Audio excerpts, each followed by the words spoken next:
à toutes et à tous. Excusez-nous pour le retard.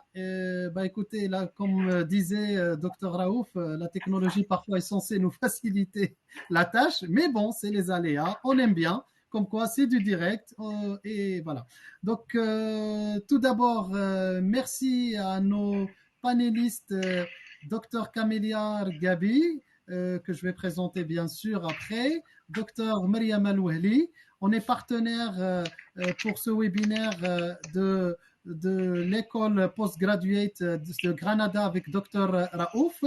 Et un grand merci à Imad Benjelloun, le directeur d'Atla Vista et du Salon international de la santé Morocco Expo.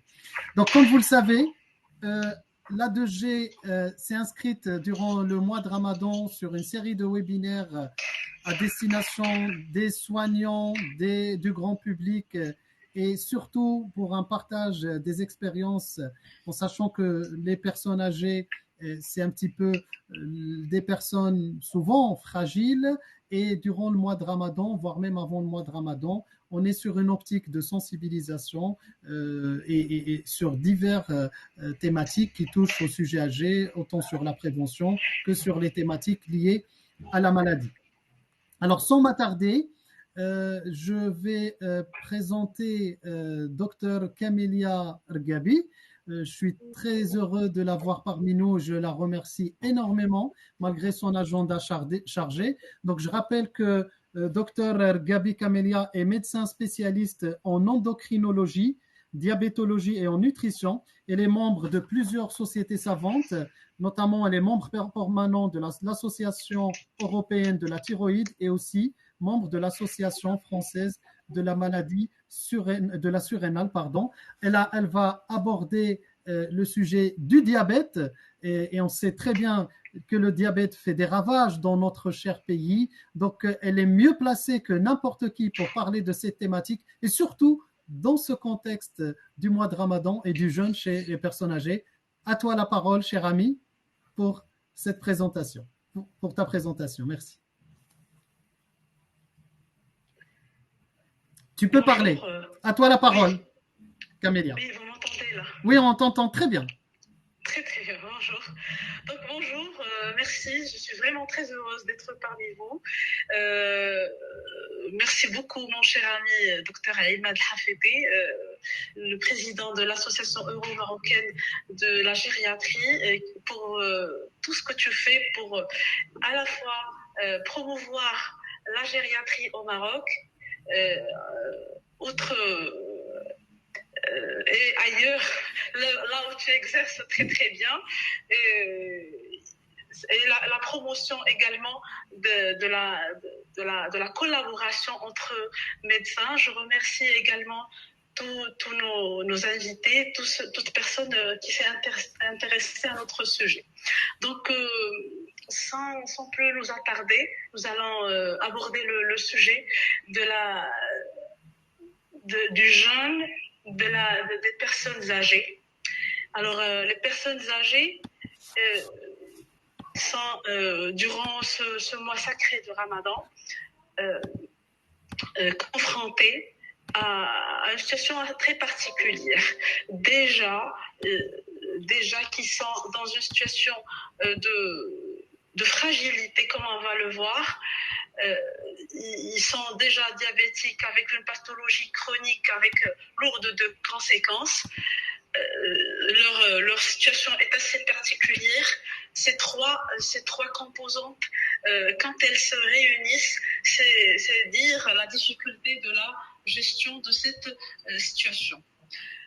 Docteur Gabi, est-ce que vous m'entendez? Oui. Est-ce que vous voyez l'écran? Votre présentation, vous la voyez? Vous la voyez ou pas? Non. Si, voilà. Voilà. Donc, vous me dites à chaque fois « passe » et vous pouvez voir la présentation. D'accord. Voilà. Donc, le vieillissement, comme on sait tous, c'est un phénomène physiologique inéluctable. Il s'accompagne de modifications qui vont justifier l'adaptation de ce sujet, de la personne elle-même, de l'équipe soignante, son équipe soignante, à savoir les médecins et même son entourage.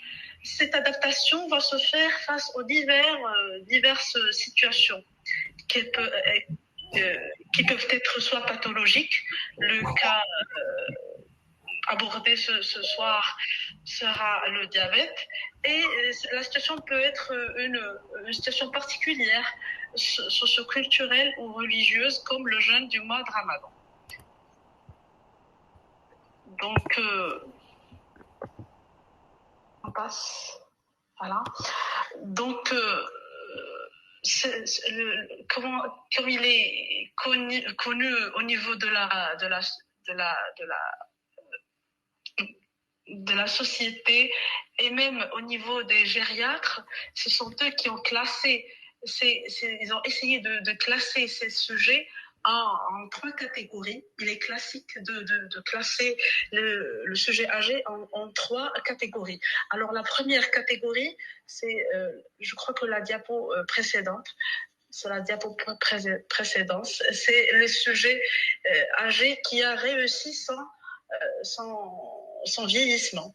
C'est en général, c'est des sujets âgés qui sont en bonne santé, ils sont monopathologiques, ils sont autonomes, ils n'ont pas de déficit cognitif, ils sont bien entourés, ils arrivent à gérer leur pathologie chronique, ils sont en bon état nutritionnel, pas de dénutrition, et ils représentent environ presque la moitié des sujets âgés qui ont quand même réussi leur vieillissement. La deuxième catégorie, c'est le sujet âgé fragile. Il est en général polypathologique. Il a une grande vulnérabilité à la fois clinique et psychique aux épisodes stressants, que ce soit les changements sociaux, culturels au niveau de la vie courante, ou bien des épisodes intercurrents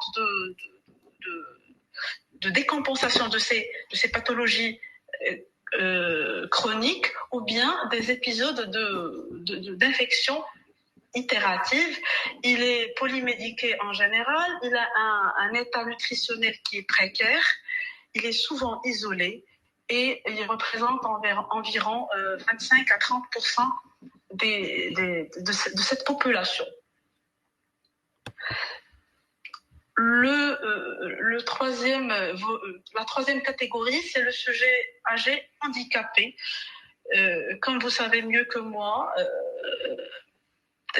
cet handicap peut être physique, psychique. Ce sujet âgé, il a une polypathologie. Il a plusieurs pathologies concomitantes qui l'ont rendu plus ou moins dépendant. Il n'est plus indépendant, il n'est plus autonome au niveau de sa vie quotidienne. Il est volontiers dénutri, peut être immobile, il est parfois même en institution. Et heureusement, ça ne représente que 10 à 15% des sujets âgés.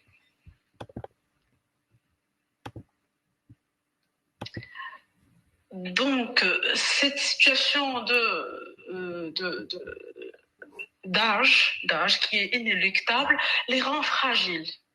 Fragile, c'est dû à certaines modifications. Les modifications qui sont apparues petit à petit, au fur et à mesure, au cours de son chemin de vie. C'est des modifications à la fois sensorielles. Avec l'âge, on perd l'appétit. L'appétit diffère, change. C'est dû à la perte du goût. La vue aussi, la fonction auditive également. C'est des modifications à la fois métaboliques. Il y a une diminution de l'anabolisme protéique, il y a une diminution de la masse maigre avec une certaine insulinorésistance qui est relative, avec l'augmentation du tissu adipeux périviscéral. Ces modifications sont également digestives, notamment la diminution de la vidange gastrique, et un état bucco-dentaire qui est souvent précaire, parfois une incontinence urinaire et une vulnérabilité aux chutes, une insuffisance rénale qui peut être relative, peut être notée. Donc, cette fragilité rend cette population ayant un risque accru de deux hantises, on peut dire ça, hantise des médecins traitants, mais surtout des médecins gériatres, qui est la sarcopénie et la dénutrition. La sarcopénie qui se définit par la diminution de la masse, de la qualité et de la force musculaire. Et ça induit forcément une mobilité réduite et la vulnérabilité de ces sujets qui peuvent faire des chutes ayant des conséquences parfois dramatiques. La dénutrition, c'est avec toute la panoplie de complications qu'elle entraîne. Alors cette fragilité, elle est accentuée par certaines situations. Également, on note également l'isolement, l'existence de pathologies chroniques ou aiguës. Parfois, leurs revenus ne sont pas suffisants et sont souvent polymédiqués ou même dépressifs, déprimés. Cette dépression doit être recherchée activement par l'équipe soignante car elle peut être masquée. Pour en venir au diabète. Le diabète, comme on sait tous, c'est une pathologie qui est potentiellement grave. Grave par ses conséquences, par son vécu, par ses complications.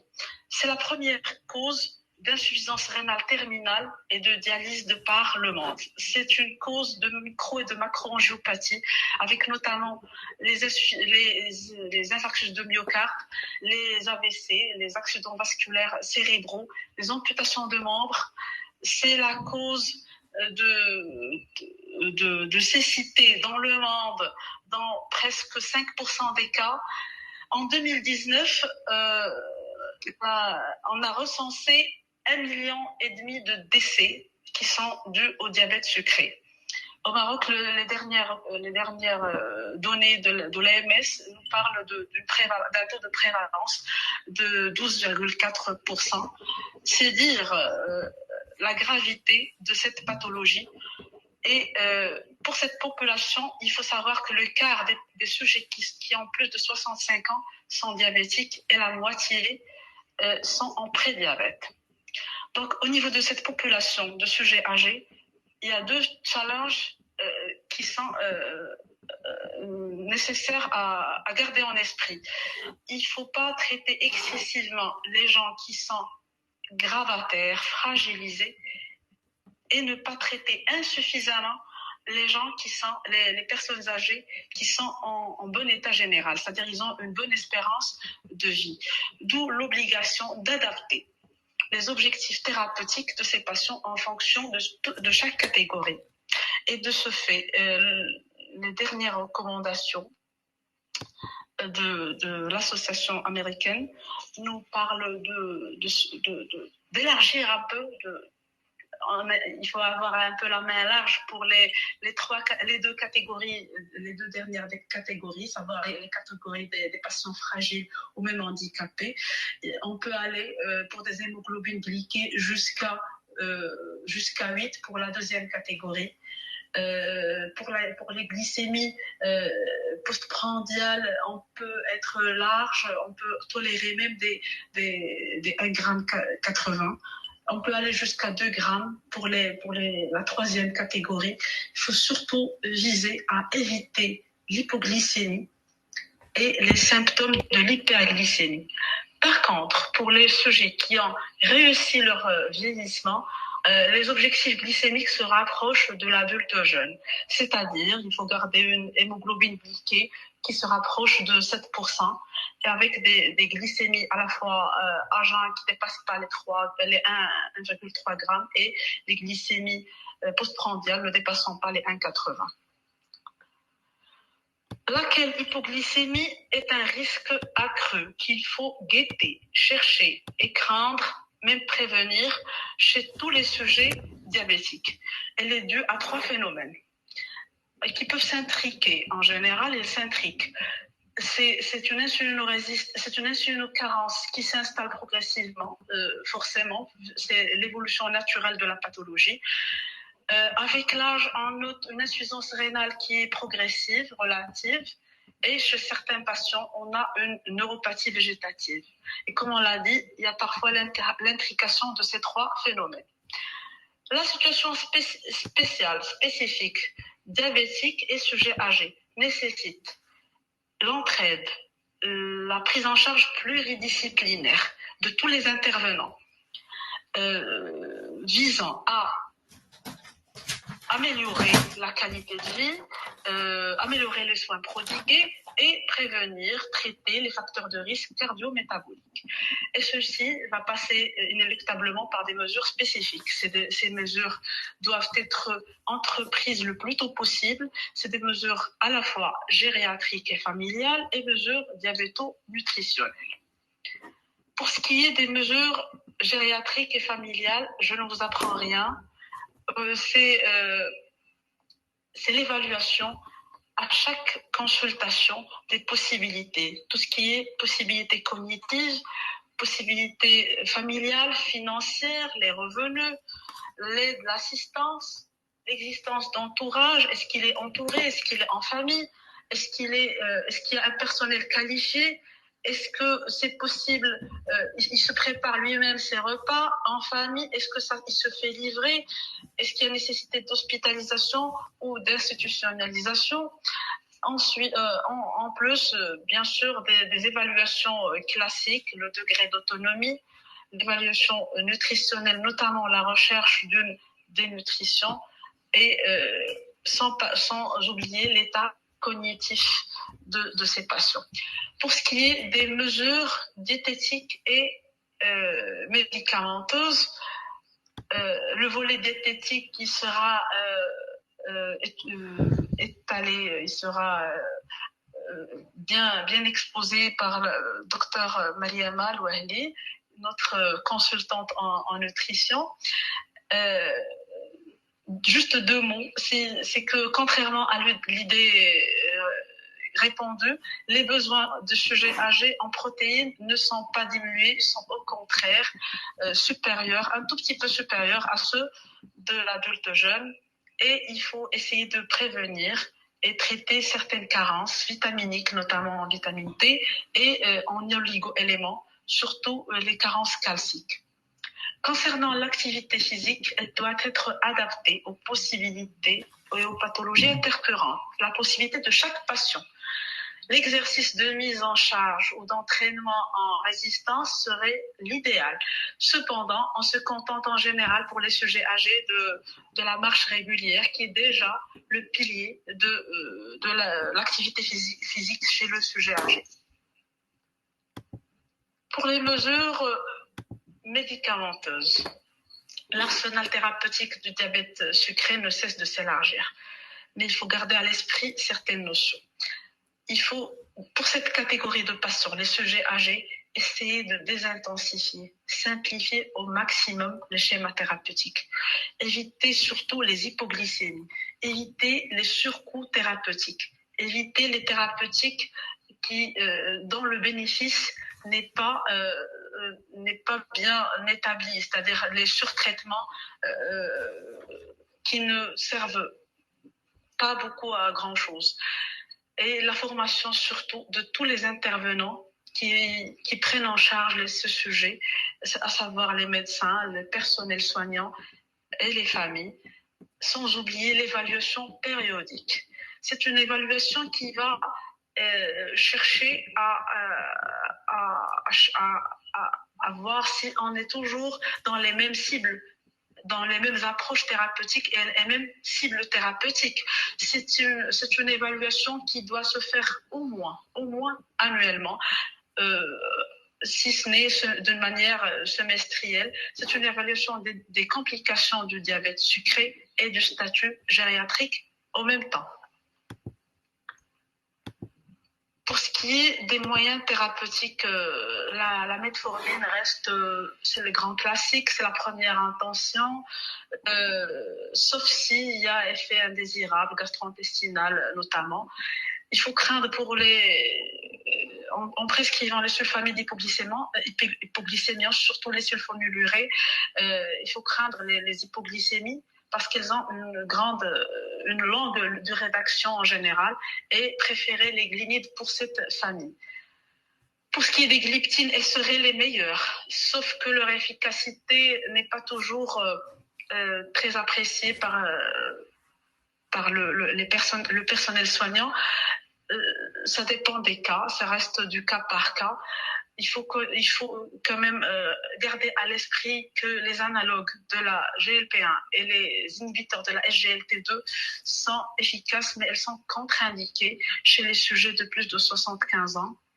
Et l'insulinothérapie, quand elle est indiquée, il faut rester très simple dans ces schémas. Privilégier les basales, les insulines basales et celles à longue durée d'action. Et ce sont elles qui évitent le plus les hypoglycémies. Pour en venir aux jeunes du sujet diabétique, du sujet âgé diabétique. Là, on a l'intrication de 3 situations particulières. Déjà, le sujet est âgé, fragile, il est diabétique avec une pathologie potentiellement grave dans une situation qui est particulière, celle du jeûne de Ramadan. Le jeûne revêt des aspects à la fois socioculturels, l'aspect médical, mais surtout l'aspect religieux. Pour ce qui est de l'aspect religieux, ça ne fait pas l'objet de controverses. La permission religieuse est claire. Le diabète sucré étant une maladie potentiellement grave, le jeûne n'est pas indiqué. La décision de rompre le jeûne, c'est-à-dire de ne pas faire Ramadan, est claire pour cette catégorie de patients. Cependant, on est souvent confronté à l'acharnement de certains patients diabétiques, qu'ils soient âgés ou non, de jeûner le mois de Ramadan, ce qui oblige les équipes soignantes à une adaptation, à une assistance médicale aux gens, surtout pour ce terrain fragilisé qui est celui du sujet âgé. Alors, des experts se réunissent chaque année, c'est des experts au niveau des pays islamiques qui font le Ramadan, pour avoir un consensus, une assistance en quelque sorte pour ces patients qui s'acharnent à jeûner, pour accompagner ces patients. En février dernier, l'Alliance internationale diabète et Ramadan, l'IDAR, c'est elle qui se réunit chaque année pour essayer de trouver un consensus. Et cette année, il y a eu un score. Ce score, il est valable pour tous les diabétiques, y compris les seniors. Alors, c'est un score qui est établi en fonction de certains facteurs de risque. Diapo, s'il vous plaît.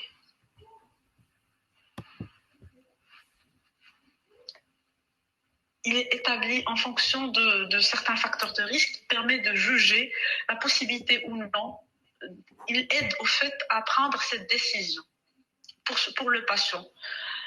Et pour l'assister, s'il désire de jeûner, c'est l'ensemble de 10 critères, environ 10 critères, qui, en fonction du type et la durée du diabète, l'existence ou non d'hypoglycémie, l'existence ou non de pathologie, de complications chroniques ou aiguës, le nombre d'heures de jeûne, la fragilité et fonctions cognitives, l'état du contrôle glycémique, c'est-à-dire est-ce que l'hémoglobine glyquée est contrôlée, est-ce qu'elle est inférieure à 7,5, est-ce qu'elle est supérieure à 9, est-ce qu'il y a possibilité d'une autosurveillance glycémique et d'une assistance stricte durant tout ce mois. Et est-ce que ce patient effectue un travail physique qui contre-indiquerait le jeûne et qui rendrait difficile le jeûne. Donc, pour ce score, il essaie d'évaluer le risque que représente le jeûne pour le diabétique et d'essayer de le classer en 3 niveaux de risque. Donc, le risque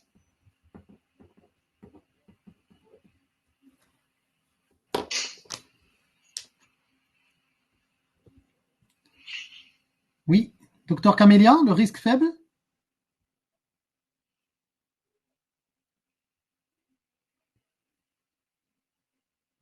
Docteur Gabi?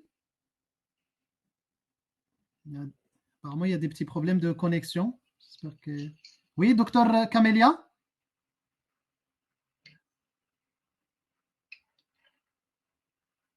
Oui, Camélia?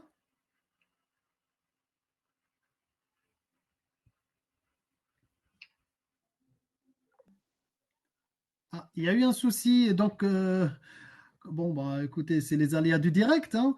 Donc, Camélia a expliqué à travers le risque d'art, avec l'échelle EDAR, un outil qui aide plutôt dans la décision, plutôt dans le déroulé des médecins à évaluer au plus près s'il y a un risque ou pas à jeûner, notamment chez les seniors. Et puis, ils ont classé les diabétiques en trois niveaux de risque. Le risque faible, c'est qu'il peut jeûner. Un risque moyen peut jeûner, mais au prix d'une adaptation du traitement et une surveillance médicale stricte. Et là, c'est tout l'enjeu. Il est sur les patients qui ont des risques moyens parce qu'il faut les surveiller de façon très, très stricte. Et aussi, et enfin, le haut risque. Et là, vraiment, on déconseille de façon catégorique, si ce n'est on contre-indique le jeûne. Donc, l'évaluation de la possibilité du jeûne reste bien évidemment très patient dépendant, notamment au sein de cette population fragilisée. Elle devrait être étudiée au cas par cas, d'où l'évaluation gériatrique standardisée. On est au cas par cas en fonction des capacités personnelles, des comorbidités, du degré d'autonomie du sujet âgé, de son entourage, mais également en fonction de ses convictions religieuses et de son implication socioculturelle. Vous voyez, c'est vraiment une évaluation qui ne va pas s'appuyer sur un seul critère, mais plusieurs critères, en allant du médical, du social, du culturel et enfin du religieux. Alors, donc voilà, c'était les deux dernières diapositives que j'ai terminées à la place du docteur Gabi.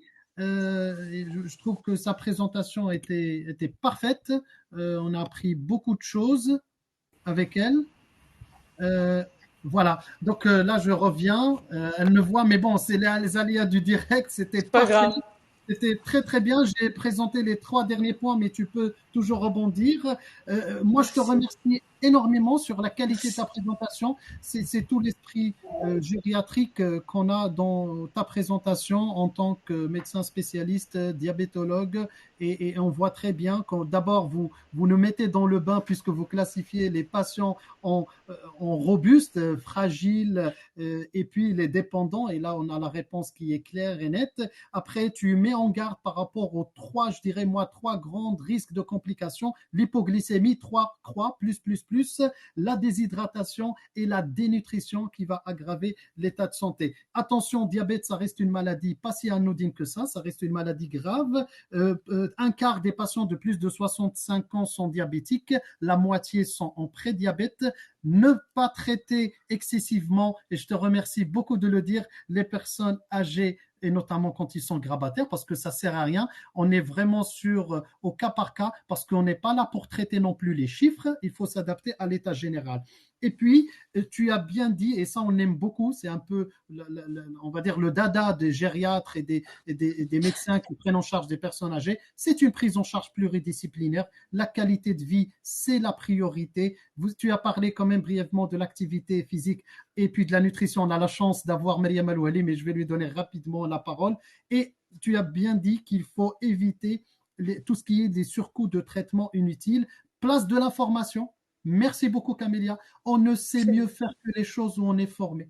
La formation, c'est quelque chose d'hyper important. On est tous concernés. Donc, tu as insisté sur l'importance de l'évaluation périodique puisque c'est une maladie chronique. Et enfin, je l'ai dit et tu l'as dit, c'est surtout toi qui l'as mis en lumière, ce score IDAR qui va certainement aider les amis, les collègues pour prendre les décisions les plus adéquates et en sachant que ce n'est pas une mince affaire puisque tu l'as bien dit et je te remercie beaucoup. Il n'y a pas que le médical, il y a le médical, le social, le culturel et le religieux.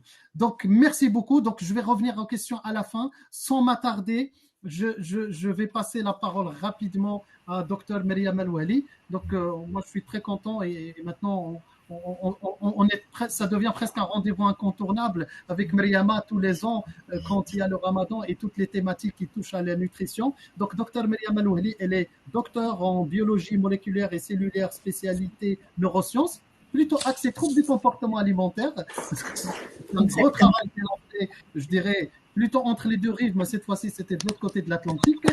Elle est ingénieure d'État en industrie et en sécurité alimentaire.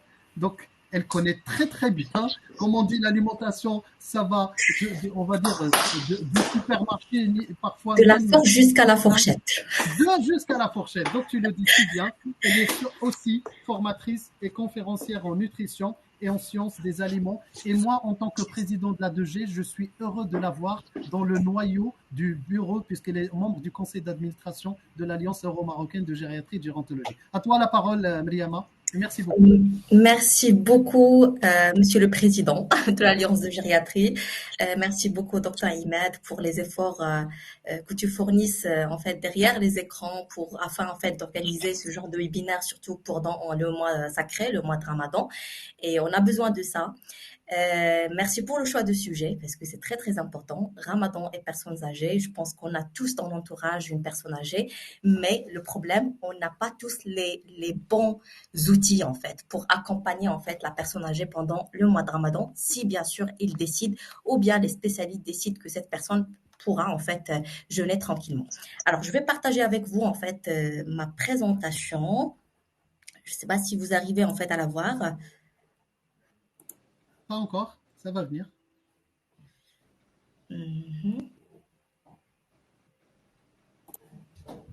C'est bon?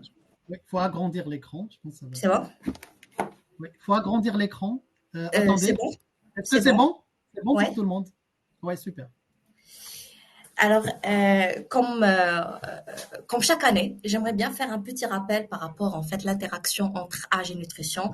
Et je pense que Docteur Camélia en fait il a mis le point sur les problèmes en fait qu'on peut avoir avec l'âge et avec le vieillissement.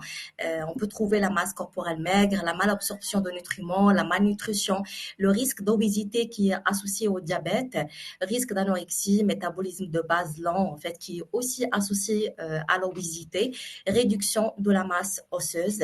Donc, avec cette interaction, on voit clairement qu'avec l'âge, il y a beaucoup de problèmes en fait chez la personne âgée qu'on doit prendre en considération pendant le mois de Ramadan. Et il y a aussi des facteurs qui impactent l'état nutritionnel des sujets âgés, qu'il ne faut pas en fait les oublier. C'est la situation socio-environnementale. Ça veut dire en fait les moyens de chaque personne, de chaque famille qui accompagne la personne âgée, l'éducation, la culture, la religion. Donc tout ça, ça impacte clairement l'état nutritionnel des sujets âgés. Pardon.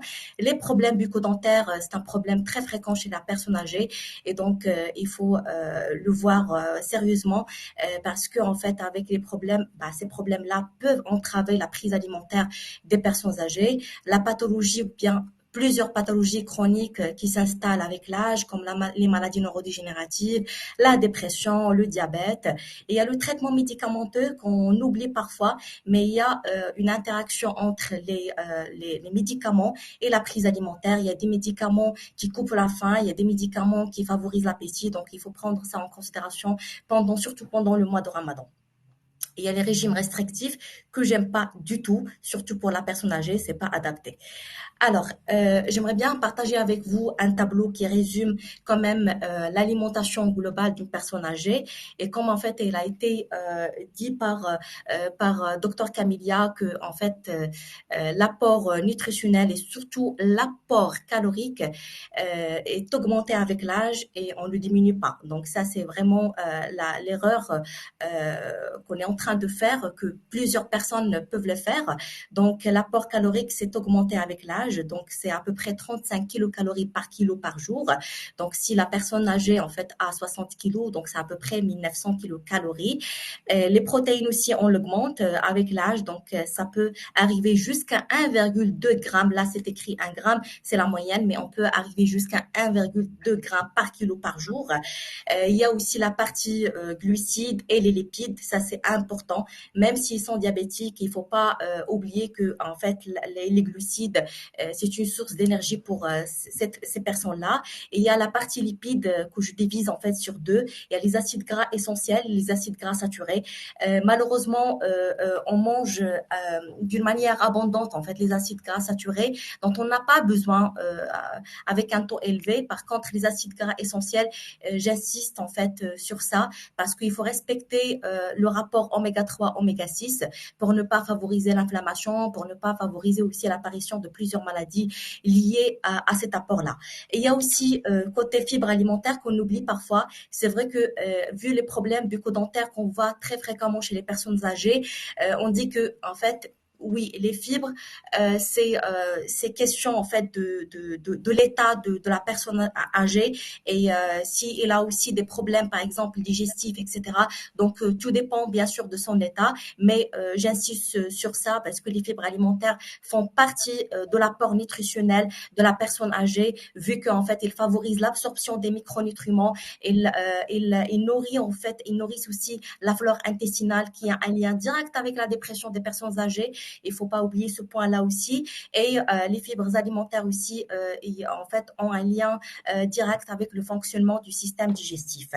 Et après, je passe en fait aux micronutriments. Donc ça, c'est vraiment important pour les personnes âgées. Je mets le point sur le calcium, sur le fer. Le calcium, c'est vraiment le système osseux de la personne âgée. La vitamine B, c'est le système immunitaire.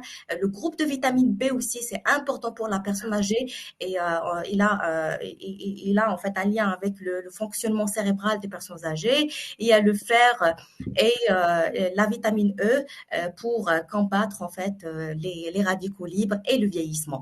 Et on n'oublie pas bien sûr la partie liquide, au l'eau. Il faut boire 1,5 litre par jour, mais tout dépend. Si il y a la canicule, il faut rajouter en fait 500 ml. Donc on peut arriver jusqu'à 2 litres par jour. Et là, je passe à un autre sujet qui est le ramadan et personnes âgées.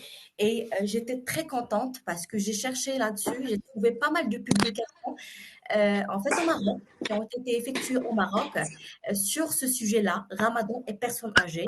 Et en fait, cette étude-là, elle a été effectuée par un groupe de médecins dirigé par Monsieur Sebani, en fait, à Marrakech.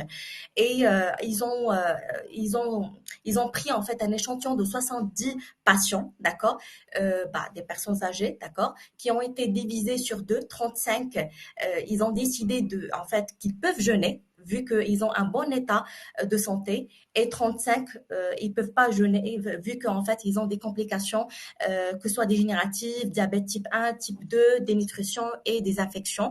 Et donc, dans la partie non-jeûneur, comme vous voyez ici, j'ai mis en fait flèche en rouge, une grande partie de cette partie non-jeûneur ont décidé de jeûner malgré la recommandation des médecins et voilà donc comme vous voyez en fait il y a aussi le facteur âge parce que au Maroc et je pense dans les pays musulmans en général le facteur âge est associé vraiment à la croyance religieuse et la croyance religieuse devient plus présente avec l'âge et je pense que c'est ça qui a laissé ces personnes-là en fait de jeûner malgré la recommandation des médecins et bien sûr la recommandation des experts religieux parce que les experts religieux interdisent en fait à ce type de personnes de jeûner en général. Alors, quels sont les risques apportés par le ramadan pour les personnes âgées? Il y a pas mal de risques, mais il y a aussi pas mal d'avantages. J'ai introduit un seul avantage ici, en milieu, mais je vais vous parler en fait de premiers risques. En 2016, ils ont effectué une étude sur plusieurs personnes âgées. Ils ont trouvé que le jeûne pendant le mois de Ramadan affecte l'équilibre posturel et les capacités attentionnelles chez ces personnes-là, et ça peut entraîner même en fait des chutes, et qui dit chute, des blessures, etc. Donc vraiment le Ramadan, ça peut être un risque pour les personnes âgées.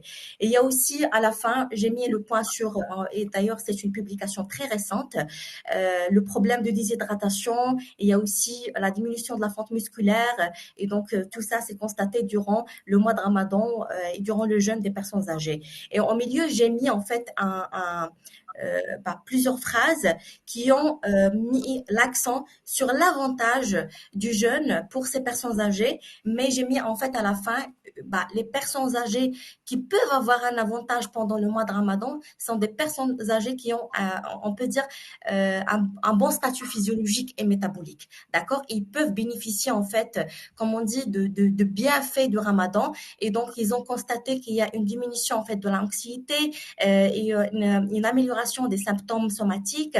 Il y a même en fait une amélioration au niveau de la masse corporelle et au niveau de l'activité physique de ces personnes-là pendant le mois de Ramadan. Mais j'insiste sur le point parce que il a été mentionné plusieurs fois dans l'article que en fait ce bénéfice-là, c'est il est pour en fait les personnes âgées en bonne santé et pas pour les personnes âgées qui représentent un problème de santé ou de complications neurodégénératives ou des problèmes chroniques. Alors, est-ce que la personne âgée atteinte de diabète type 2 peut faire le ramadan? Je pense que la réponse a été bien dite en fait par Dr Camilla. Oui, on pourra faire le ramadan si bien sûr surtout pour les diabétiques type 2, les diabétiques type 1, ils peuvent pas faire le ramadan, mais les diabétiques type 2, tout dépend bien sûr leur gestion au diabète et aussi s'ils ont une bonne éducation nutritionnelle, s'ils ont une bonne éducation, s'ils suivent bien en fait les recommandations de leur médecin, ils peuvent faire le ramadan sans aucun souci. Alors, je reviens aussi en fait à la publication toujours de l'équipe de Monsieur Sebani. Comme vous voyez ici, c'est un tableau qui résume un peu les apports nutritionnels des jeûneurs et des non-jeûneurs. Voilà, comme vous voyez ici que l'apport calorique quand même, chez les non-jeûneurs, ça peut arriver jusqu'à 1919 kilocalories et chez les jeûneurs, 1447,5 et ils disent que c'est peu, d'accord? Donc, pendant le ramadan, on voit clairement qu'il y a une baisse d'apport calorique chez la personne âgée, pardon, le taux de glucides, on voit ici qu'il y a une diminution, mais pas trop significative, comme vous voyez ici, d'accord?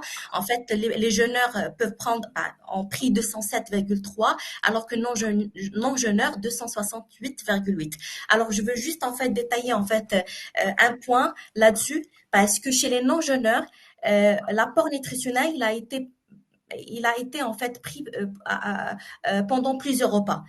Ça peut arriver jusqu'à 4 repas. Le petit déjeuner, la collation matinale, le déjeuner, la collation de l'après-midi et le dîner. Alors que chez les jeûneurs, il n'y a que le repas d'iftar, parfois le dîner et le sahur. D'accord? Et donc, si on voit que les jeûneurs diabétiques prennent 207 grammes de glucides dans un laps de temps entre iftar et sahur, je pense que c'est beaucoup, d'accord? Et on pourra discuter ça. Et même en fait, c'est le point qui a été discuté dans l'article.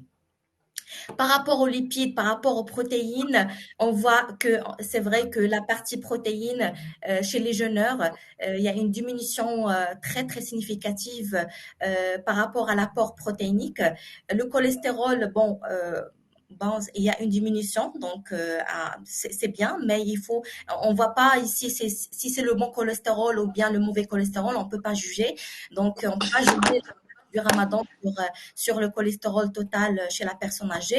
Et les fibres alimentaires, on voit que chez les jeûneurs, ils arrivent quand même à prendre 21,5. En fait, c'est non significatif quand même entre les jeûneurs et non-jeûneurs. Et voilà, donc je voulais vraiment vous montrer ça, surtout pour l'apport nutritionnel, l'apport protéinique et les glucides. Je trouve que l'apport calorique pendant le ramadan chez les diabétiques qui jeûnent, c'est insuffisant. Et aussi par rapport à l'apport protéinique, par contre l'apport glucidique, ça c'est vraiment, je trouve que très élevé vu en fait qu'on a une durée très limitée entre l'iftar et sahur. Donc ça c'est vraiment à discuter et à discuter par rapport à la nature du glucide.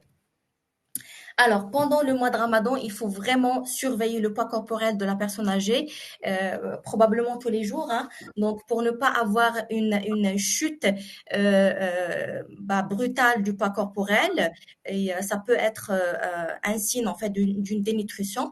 Et donc, la perte du poids, ça peut arriver jusqu'à 3,8 kilos par mois. C'est pas peu, c'est beaucoup, je trouve. Donc, il faut vraiment surveiller en fait l'indice de masse corporelle qu'on le calcule à partir du poids et bien sûr de la taille de la personne âgée.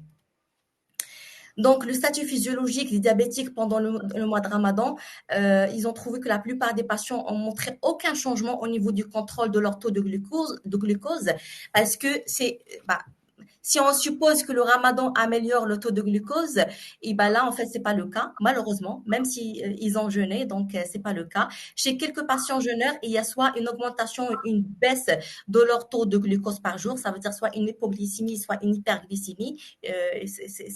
C'est pas une bonne chose. Les valeurs de l'hémoglobine glyquée n'est pas changé voire améliorée pendant le mois de ramadan, il n'y a pas de changement. Et dans deux études, ils ont trouvé qu'il y a une augmentation de la valeur moyenne de l'hémoglobine glyquée suite au jeûne pendant le mois de Ramadan. Donc vraiment, et j'ai trouvé plusieurs articles qui disent qu'en fait, il n'y a pas de changement par rapport à l'hémoglobine, sauf en fait, dans deux articles, on mis en fait l'accent sur une augmentation de la valeur moyenne de l'hémoglobine glyquée chez la personne âgée pendant le mois de Ramadan. Alors, et donc pour mieux gérer le jeûne, en fait, des diabétiques qui souhaitent jeûner pendant le mois de Ramadan, il faut avoir une éducation pré-Ramadan, d'accord? Ça veut dire une évaluation de l'état physiologique et métabolique des personnes âgées par le spécialiste qui va préciser et décider si la personne âgée va faire le Ramadan ou pas. Et il faut ajuster aussi le protocole alimentaire avant le Ramadan et pas pendant le Ramadan, ça va pas marcher. Ajuster la dose et les horaires des médicaments, ça c'est très important aussi pour ne pas avoir un impact par rapport aux jeunes. Maintenir une bonne activité physique par jour, même s'ils ils vont jeûner, ils doivent maintenir une activité physique. Bien sûr, il ne sera pas une activité physique intense, il ne sera pas avant le iftar, ce sera après l'iftar. Donc voilà ce qu'on recommande en général. Prévenir contre l'apparition de quelques symptômes comme la déshydratation, l'hypoglycémie, l'hyperglycémie, etc. Il y a aussi des recommandations qu'on peut faire pendant le mois de Ramadan. C'est la partie nutrition. Donc, il faut éviter les aliments hypercaloriques pour ces personnes-là. D'ailleurs, les aliments hypercaloriques, ça va couper la faim pour la personne âgée. Et donc, ils vont pas manger leur repas. Les aliments transformés, il faut les éviter et parce que ça favorise la déshydratation. Et les aliments avec un index glycémique élevé aussi, il faut veiller en fait à ne pas donner à la personne âgée des aliments avec un index glycémique très élevé, ça va favoriser la déshydratation, l'hyperglycémie et la fatigue pendant la période de jeûne. D'accord? Manger assez des fibres alimentaires. On sait tous que en fait, les fibres alimentaires sont essentielles pour l'absorption des micronutriments, pour le bon fonctionnement du système digestif, pour éviter la constipation et pour aussi enrichir notre flore intestinale. Et pendant ce jour, essayez d'introduire une bonne portion de protéines et les différentes sources de sucre lent pour que la personne âgée ne sent pas la fatigue pendant la journée. Et maintenir 3 repas, iftar, dîner et soir, et pas juste iftar et soir, parce que ce sera incomplet pour la personne âgée. Donc, pour vraiment répondre aux besoins nutritionnels et surtout à l'apport nutritionnel protéinique de la personne âgée, il faut avoir 3 repas et pas justement 2 repas. Il faut aussi garder une bonne activité physique. Ça déjà, j'ai mis le point sur ce point-là. Et gestion de diabète pendant le jeûne, il faut surveiller régulièrement le taux de glucose dans le sang, surtout pour les patients qui ont un insulinodépendant. Surveiller régulièrement la masse corporelle et respecter un bon protocole alimentaire pour ne pas avoir une hypoglycémie et une hyperglycémie après l'iftar. Je ne parle pas de pendant le jeûne, mais vraiment après la rupture du jeûne. Et donc, les conseils que je peux donner, en fait, pour augmenter un peu les apports nutritionnels, vu qu'on n'a pas assez de temps pour la personne âgée, pour qu'il mange assez d'aliments ou de repas, il faut augmenter les qualités olfactives et gustatives en utilisant les herbes fines, le jus de citron, éviter de proposer des quantités très importantes. Au lieu de mettre tous les repas dans une table, il faut fractionner ces repas-là sur 3 repas, ou voire même 4 repas, iftar, dîner et une collation après le dîner et sahur, d'accord? Enrichir les préparations avec les œufs, poudre d'amande, protéines animales comme le fromage et comme les produits laitiers en général. Et en cas de problème de dentition, pensez aux plats de consistance molle. Là, on élimine la partie fibre malheureusement, mais pour que la personne âgée arrive à manger et arrive à manger suffisamment en fait de nutriments, il faut qu'on pense en fait à cette consistance. Donc il faut proposer des consistances molles, hachis, comme des flancs, des muffins aux légumes, des omelettes aux légumes râpés, etc. Et je vous remercie. Excellent. Merci beaucoup, Mariama. Franchement, je suis très content et très heureux de ce tandem médecin-nutritionniste et on voit très bien que quand il y a cette belle complémentarité, eh ben, automatiquement, ça profite aux patients, ça profite à l'entourage, ça profite à la société, puisqu'on a parlé aussi des coûts économiques, ça profite aussi, on va dire, même pour éviter des facteurs de risque, comme on dit, évitables, parce qu'il y a des choses évitables. Donc, Mriama, rapidement, elle nous a mis d'abord, on peut dire, dans le vif du sujet en mettant un peu l'interaction entre vieillissement et nutrition. Elle fait le déroulé, elle nous ramène avec les facteurs impactant l'état nutritionnel. Quelle est l'alimentation?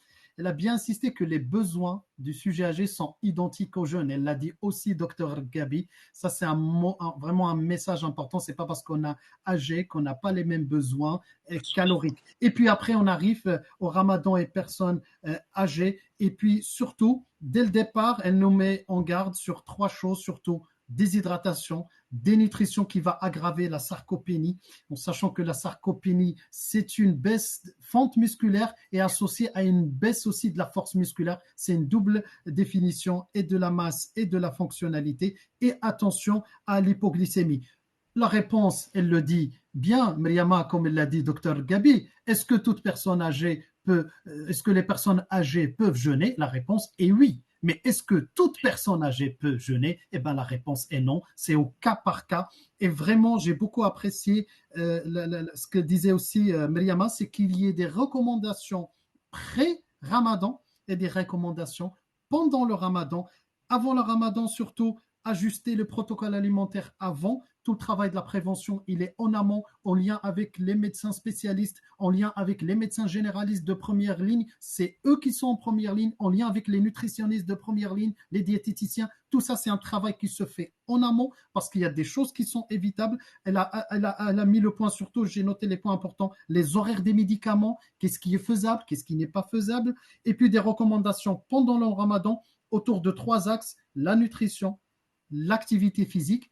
On dit que l'activité physique, bien sûr, tout est possible. Encore, c'est une activité physique adaptée. Il ne faut pas quelqu'un qui n'a jamais fait de sport et le mois de Ramadan, souvent on voit beaucoup de tournois, on voit tout et les gens reprennent un peu du sport presque du haut niveau. Au mois de Ramadan, c'est quelque chose de pas recommandé. Et puis aussi dans la gestion du diabète. Elle finit par des conseils, je dirais, plus que du précieux. C'est vraiment des conseils que je dis un plateau en or de Mariama et de Dr Gabi, mais ça se rejoint, augmenter les qualités olfactives et gustatives.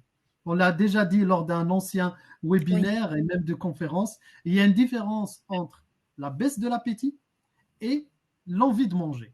Et quand on augmente ces qualités olfactives, eh ben, on donne envie à manger à nos seniors. Et ça, c'est très important de le dire. L'appétit, c'est une chose. On connaît les facteurs dysrégulateurs de l'appétit. Ça baisse avec l'âge. Ils vont garder plus de goûts qui vont rester comme le sucré. Ils vont perdre beaucoup plus le salé. Et aussi, fractionner l'alimentation. Elle a bien insisté, docteur Loueli, sur 3 à 4. Pas une table d'un seul coup, je mange tout et je m'arrête. Eh ben non. 3 à 4 et insister sur le collation. Vaut mieux qu'ils mangent des petites quantités et les étaler que plutôt manger des grosses quantités parce qu'ils ne vont pas et ça c'est sûr et certain, il y a même d'autres études que j'aurais pu croiser avec ça, on aura l'occasion de le faire dans un webinaire vraiment dédié à la nutrition, c'est que les personnes âgées, ils n'arrivent pas à combler, ou plutôt à couvrir leurs besoins énergétiques quand ils mangent d'un seul coup, que plutôt un jeune, parce que le jeune, il peut compléter. Et puis enrichir les préparations avec des conseils très simples, en partant des protéines, du jaune d'œuf, des œufs écrasés, du fromage, du gruyère, de la crème. L'enrichissement des repas, c'est ce qui permet de couvrir. Donc, s'il y a un mot qui sort des présentations, surtout de Dr Louali et de Dr Gabi, c'est adaptation à chaque instant. Les besoins, c'est quelque chose les besoins caloriques, les besoins, ils vont s'adapter au cas par cas. Et voilà, maintenant je vais revenir rapidement parce que le temps nous presse, il nous reste 5 minutes dans les échanges. Alors, première question, c'est une question, je dirais, ah ben, je reste sur la dernière question, surtout à Mariama, pour l'étude du professeur Majda Sabani. Oui, D'ailleurs, Majda Sabani, elle fait partie de l'Alliance et elle d'accord. est professeure de santé publique. Elle est à Marrakech. Elle fait plein de choses intéressantes. Il demande docteur Ben Abou, qui est présent parmi nous depuis quand même plusieurs webinaires, qui est le président de la Société marocaine de médecine générale. Et lui-même, il fait beaucoup de travaux de terrain, comme dit, et il pose cette question de reprendre l'étude, si on peut reprendre l'étude du professeur Sbani par rapport aux jeunes, rapidement, Mariama. Je pense que c'est D'accord. surtout le tableau qui était intéressant, à mon avis. Euh, je sais pas comment. euh, Ah bah, je vais tu es juste bien là, partager. Ah, euh, c'est bon, en fait, vous arrivez à voir les diapos ou pas? non, non, on ne les voit pas. D'accord, attends, Vas-y, ok, tu recommandes, on ne les voit pas. d'accord. Allez.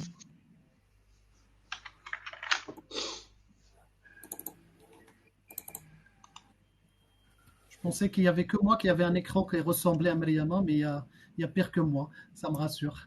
Je vois beaucoup d'icônes, je la fais rire. Donc, donc finalement, on est deux. Super. Et ben voilà, merci beaucoup, Mariama. Vas-y. Alors, On n'est pas il y a deux, on est ça. plusieurs là. On est plusieurs alors. Eh ben voilà, On est c'est très Ouais. plusieurs, bien. parfait, parfait. C'est un Parce que gros club alors. moi, je suis devenu fou pour me reconnecter, alors il n'y a pas de Merci. souci. Alors, en fait, par rapport à l'étude, ils ont divisé en fait les personnes âgées sur deux groupes, donc les jeûneurs et les non-jeûneurs. D'accord. Malheureusement, dans les non-jeûneurs, on trouve qu'il y a une grande partie qui ont décidé de jeûner malgré les recommandations. Après, il y a en fait ce tableau-là. Donc, on voit clairement qu'il y a une baisse de l'apport calorique chez les jeûneurs par rapport à non-jeûneurs. D'accord? Les non-jeûneurs, ils peuvent manger jusqu'à 1919 kilocalories. Oui. Par contre, chez les jeûneurs, ils mangent que 1447,5. Mais c'est explicable quand même, vu qu'on n'a pas assez du temps pour manger assez de repas. Parce que chez les non-jeûneurs, d'après l'étude, ils peuvent manger jusqu'à 5 repas. Donc, le petit déjeuner, la collation matinale, il y a des personnes qui peuvent prendre aussi la collation matinale. Il y a le déjeuner, et il y a la collation de l'après-midi et le dîner. Et ça justifie quand même cet apport-là. C'est correct. Je trouve que c'est très correct. Par contre, chez les jeûneurs, l'apport calorique est pas correct. Donc, il faut Oui. vraiment le rectifier. Peut-être je sais pas, parce que j'ai lu tout l'article, même la partie discussion de l'article, j'ai pas trouvé ils disent pas que combien de repas en fait les jeûneurs mangent. Est-ce que c'est deux, par exemple, iftar ou dîner, ou bien ils prennent juste en fait le iftar et sahur. C'est pas précisé malheureusement dans l'article, mais je trouve que c'est pas assez du tout. Je pense qu'ils prennent juste le iftar et le sahur, et Mhm. ce qui justifie en fait cette valeur-là. Et pour la partie glucides, je ne sais pas si vous êtes d'accord avec moi, je trouve que c'est beaucoup chez les jeûneurs. Oui. Oui. D'accord, parce que vu déjà les glucides le soir, 268 chez les non-jeûneurs, ok, je peux comprendre, c'est au cours de la journée, pour toute la journée, ça me dérange Mhm. absolument pas. Mais la partie glucides chez les jeûneurs, je trouve que c'est très très élevé, surtout le soir. Et donc, ça veut dire qu'il y a beaucoup de féculents, il y a beaucoup de sucreries qui sont bien présents dans la table ramadanesque chez les personnes âgées. Et malheureusement, l'apport protéinique, il est très faible. Merci beaucoup, Mariama. Donc, moi, j'ai plutôt une question que je vois un peu dans les échanges. Il faut savoir qu'on est très suivi à l'échelle, je dirais pas que marocaine, mais euro-marocaine et africaine. On a des gens du Côte d'Ivoire, d'Algérie, de Tunisie. On est très suivis et ça nous réjouit de partager ce savoir un peu partout entre les deux rives. Franchement. Alors, sur les, docteur Gabi, elle a bien précisé que sur la partie médicaments, parce que souvent on parle beaucoup de diabète et médicaments chez le sujet âgé. Donc, notamment, tu as parlé de s'il y a un traitement qui est recommandé, c'est plutôt les glinides que vous recommandez en tant que spécialiste chez les seniors, en sachant que la première intention, ça reste la metformine, mais quel est celui que vous préférez? Parce que nous, gériatres, on n'aime pas trop on n'aime pas trop les glyptines parce que souvent, c'est des sujets âgés polymédiqués. Donc, les fameux Januvia, Galvus, bon, je ne vais pas citer les noms, mais nous, on est très, très frileux. Vous savez, les gériatres, ils ont souvent très peur des médicaments. Donc, qu'est-ce que tu peux nous dire dans ta pratique, en partant de ta pratique, c'est ça qui nous intéresse, que tu recommandes en première intention? Au fait, il n'y a pas de, c'est une cuisine interne. Il n'y a pas de recette magique. C'est vraiment du cas par cas. Et même chez chaque cas, chaque patient, chez chaque patient, le traitement peut différer d'une période à l'autre. Voilà, ça c'est le grand titre et la grande directive. Après ça, c'est au fait, c'est en fonction de l'équilibre glycémique, c'est en fonction de son état d'activité et de ce qu'il mange. C'est vrai que l'efficacité des glyptines n'est pas top au niveau de baisse de l'hémoglobine glycée, elle n'est pas tellement efficace, mais vu son innocuité, on la préfère à d'autres. Les sulfamides hypoglycémiants, genre glimépiride, glyclazide, sont pourvoyeurs d'hypoglycémie pendant le mois de Ramadan, même si on les prescrit durant les autres mois, les 11 mois autres, mais on a tendance à changer la prescription durant ce mois, d'où la consultation pré-ramadanesque. En général, on préfère tout ce qui est de courte durée d'action parce que, comme ça a été précisé par Dr Mariama, les repas sont pris d'une manière copieuse durant une période très courte. Et en général, ils se contentent de 2 repas. On ne peut pas prescrire des sulfamides hypoglycémiants, des insulines entre guillemets assez fortes durant ce mois. On adapte en général pendant la consultation pré-ramadanesque, on adapte le traitement. On prescrit en général. Moi, j'ai insisté dans ma présentation sur les thérapeutiques qu'on prescrit pendant le mois de Ramadan aux diabétiques jeûneurs, notamment le sujet âgé, c'est-à-dire la situation très particulière. Il est diabétique, il va jeûner et il est âgé. C'est-à-dire qu'on va être très restreint. On n'a pas la main large. On n'a plus, même si l'arsenal thérapeutique est large, on n'a plus on peut pas faire tout ce qu'on veut, comme les autres mois. On est restreint parce que ils vont jeûner. On est dans une situation où on a presque la main forcée. Ils veulent jeûner coûte que coûte parfois, même si il serait préférable qu'ils nous évitent et qu'ils s'évitent cette situation un peu qui tord un peu la main de l'équipe soignante et qui les met en général parfois dans des situations de risque. Ils font des décompensations aiguës durant ce mois. On est amené à éviter les hypoglycémies qui peuvent être non ressenties. C'est des patients qui ont un lourd passé de diabète. Ils ont une neuropathie végétative, ils ne ressentent même plus les signes d'hypoglycémie parfois en laguette. Qui va s'en occuper, qui va faire l'autosurveillance glycémique, qui va préparer le repas, qui va leur donner leurs médicaments. C'est pour cela qu'on préfère, durant ce mois, ces molécules, même sans grande conviction d'efficacité. Merci. Merci pour cette explication très précise. Alors, je vois une dernière question, je pense. Après, je vais passer la parole à Dr Raouf pour un commentaire, s'il le souhaite, bien évidemment. Alors, Oui. est-ce qu'on peut je pense que c'est une question gériatrique, mais tout le monde peut répondre. Hein. Est-ce qu'on peut recourir à la voie sous-cutanée ou intraveineuse pour hydrater et nourrir la personne âgée? Auquel cas, les solutions et les nutriments possibles? Je pense que je peux répondre. Hein. La voie sous-cutanée, c'est quelque chose qui est très largement utilisé dans le milieu gériatrique chez les sujets âgés. C'est l'hypodermoclyse. Après, je ne sais pas, la question, elle est posée dans quel contexte? Quand est-ce qu'il faut l'utiliser? Nous, on l'utilise très largement. On privilégie le sous-cutané tant que les apports hydriques, les besoins hydriques ne sont pas très élevés. La voie intraveineuse, on évite, on n'aime pas trop parce que après ça, c'est source d'entrée, d'infection nosocomiale et ça réduit l'autonomie d'une personne âgée, surtout quand il y a des tuyaux. On n'aime pas trop les tuyaux chez les sujets âgés. Et aussi, il faut juste un message clé. Une hydratation ne remplace pas l'alimentation. Parfois, on a aussi dans cette arrière-pensée que, nouveau, même dans le contexte culturel, on dit il n'était pas bien un sérum, comme si c'était la molécule magique. Non, c'est une hydratation. Point. Ça s'arrête là. Et l'hydratation ne remplace pas l'alimentation. Parfois, si on ne l'utilise pas à bon escient, on peut aggraver les personnes âgées. Comme je disais toujours, parfois, c'est les médicaments. Donc, comme le temps nous presse, parce que dans 3 minutes, on va arrêter. Donc, franchement, c'est très clair. Et on va mettre à disposition bien évidemment l'enregistrement de ce webinaire qui est très très riche parce que beaucoup de gens les suivent après et c'est un petit peu la doctrine de la 2G. On est dans un partage. Alors, docteur Raouf. Non, je voulais juste, parce que c'est très pertinent.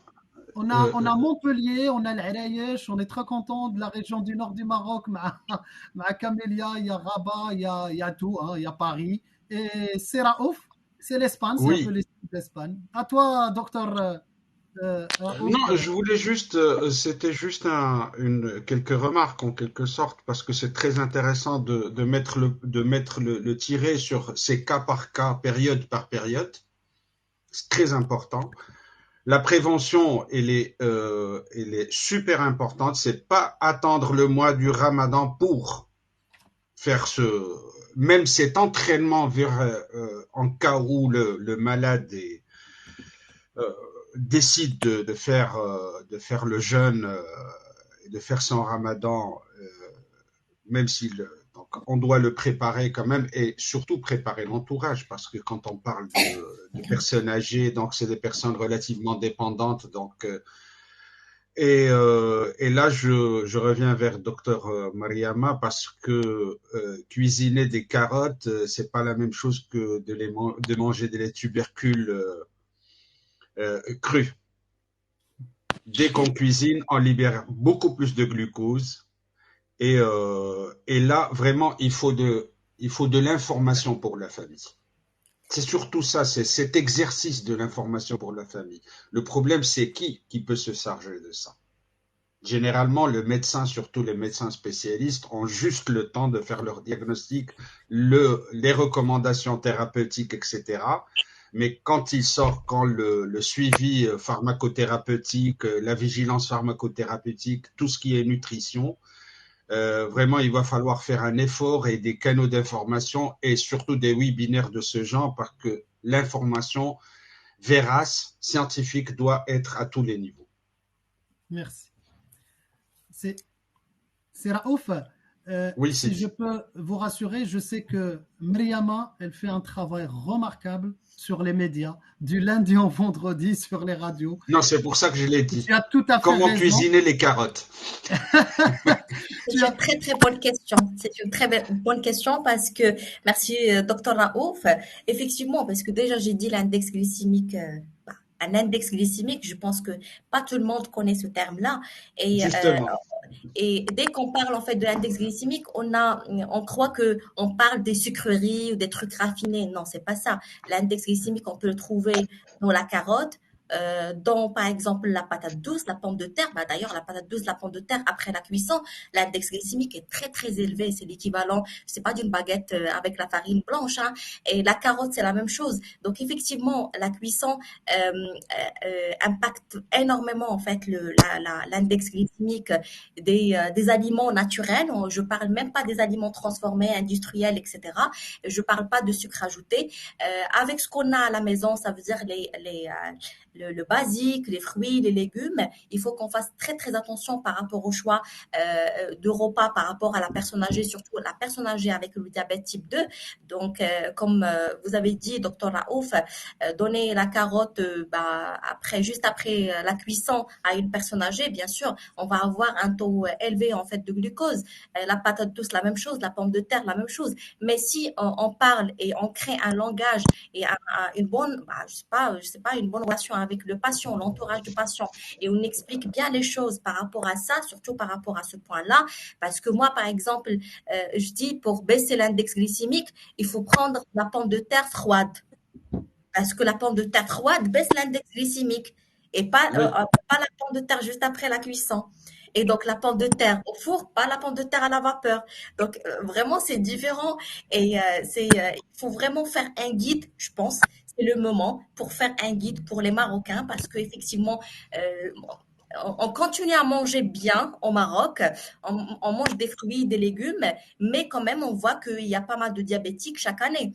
Donc, il faut mettre le point sur ça et créer un guide pratique, simple pour la société marocaine, pour les patients et aussi pour l'entourage des patients, pour bien expliquer les choses, surtout par rapport à ce point. Et merci, Dr. Waouf. Non, ça Merci, c'est juste, merci beaucoup.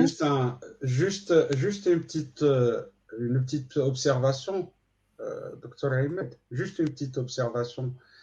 On est dans le même processus que les Mexicains, d'accord? Et la diabète, ça s'improvise pas. La diabète commence à l'enfance. Et là, il faut être conscient qu'on doit être très prudent, que ce soit pour le médicament, pour l'abus de médicaments, comme pour la nutrition. Je me rappelle parfaitement d'un prof de nutrition que j'avais à la fac, il nous disait deux choses. Mangez en couleur et vous êtes le résultat de ce que vous mangez. Je suis tout à fait d'accord. Oui. Ben merci. Je vais pas interrompre. Merci. Non, mais merci beaucoup, docteur Raouf, pour ta participation. Alors, moi, surtout, je tiens à remercier nos deux panélistes qui nous ont brillamment, qui ont par leur présentation, on va dire, c'était très brillante. On a appris beaucoup de choses avec vous. Et surtout que je leur ai donné presque des missions impossibles en un temps restreint, passer le maximum de messages et je pense qu'elles ont réussi toutes les deux. Moi, je sais qu'elles sont brillantes.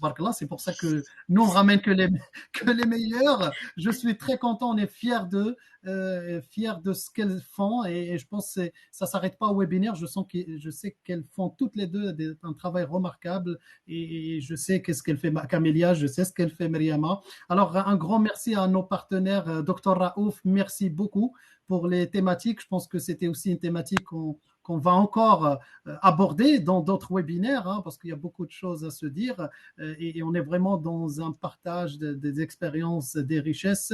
Je tiens à remercier aussi Monsieur Imad Benjeloun de nous avoir pour la partie logistique qui est le directeur du Salon international de la santé qui va avoir lieu au Maroc entre le 19 et le 20 mai. Je vous encourage vivement à venir à ce grand rendez-vous.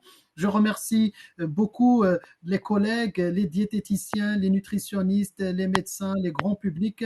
Je remercie la participation active du docteur Ben Abou, le président de la Société marocaine de médecine générale. Il y avait beaucoup de monde qui était présent, des spécialistes, des non-spécialistes. Il y avait aussi des acteurs associatifs très, très présents. Je tiens à les remercier qui étaient là aussi dans ce webinaire. Donc, je vous donne rendez-vous la semaine prochaine encore avec d'autres thématiques. Cette fois-ci, ça va être deux organes aussi nobles, le cœur et le rein. Je ne vous dis pas plus que ça, puisque comme ça, on vous donne rendez-vous la semaine prochaine, même heure. À très bientôt et Ramadan Mubarak. Salam alaikum. Merci beaucoup. Salam alaikum. Merci.